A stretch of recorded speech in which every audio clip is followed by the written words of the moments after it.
Today I wanted to show you how I paint my watercolor portraits. I used Rachel Maxey's story pose as my reference today, and I did a sketch that I lined with my Muji pen already, and transferred it with a light box to my watercolor paper.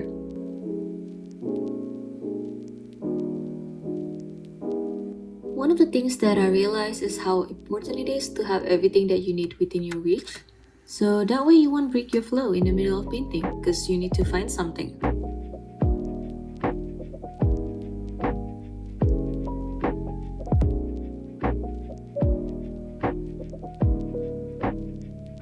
I'm mixing up some basic skin color and making sure that I have enough shade and pigment to start with.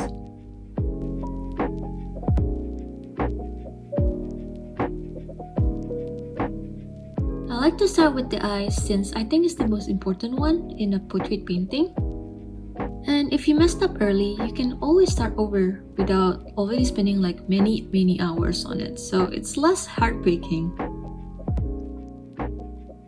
I try not to trim the process as much as I can so you can see how I build up the colors, but my camera isn't really cooperating with me.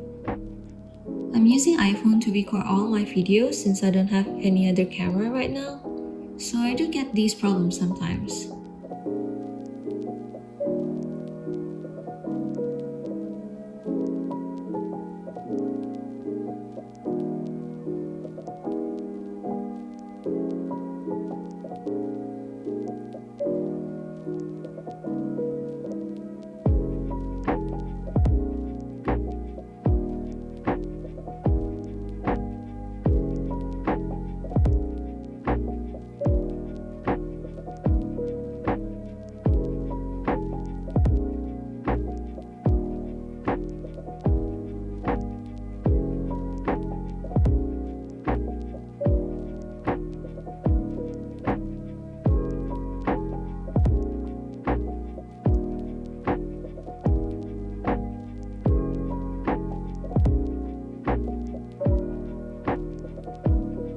After I finish with the basic details and shadow in the eyes, I start out laying out the basic skin color and adding more shadow on the nose and lips area.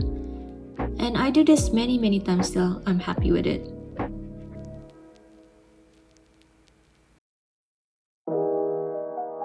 Make sure to layer out soft shadows on the face while the painting is still wet, so it blends nicely, and adding the more darker shadow while it's dry so the color don't bleed everywhere.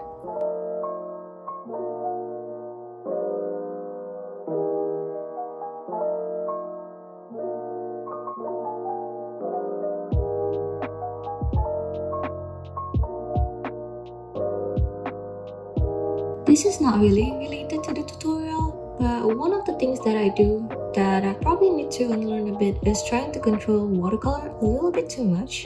Since one of the beauty of using watercolor is from how they flow and how you sometimes need to let it do its own thing.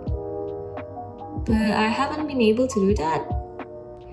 I think I will include me trying that out in my future videos.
Here Rachel is wearing gingham top or dress, I'm not too sure. But I thought it will be cute if I make it a blue checkered top because I think it will fit the background a bit better.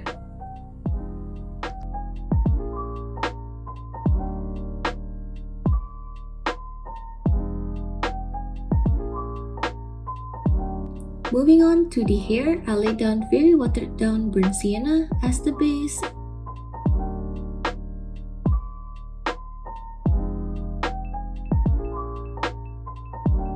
And using the same color with more pigment on it, I start adding the details where the lights hits it the most.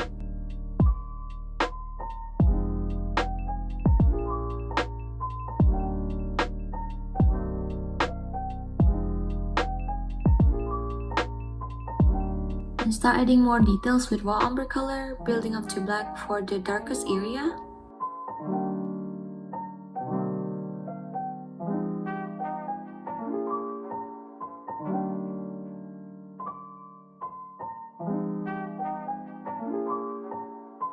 And I'll also come back with more raw umber and black to make the shadow a little bit more deeper.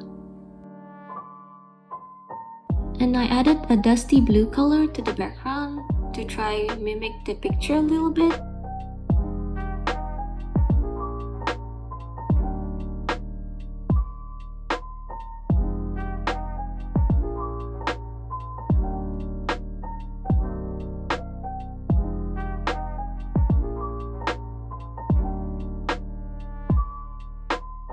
I'm adding the lashes and highlights on the eyes. I use white gouache for the highlights. And in the picture, Rachel has this beautiful sunlight hitting her face and I really wanted to mimic that. So I mixed up the tiniest bit of black, blue and raw umber and start mapping out the shadows. And after it's dry, just peel off the tape and it's done. Thanks again for stopping by. See you next time.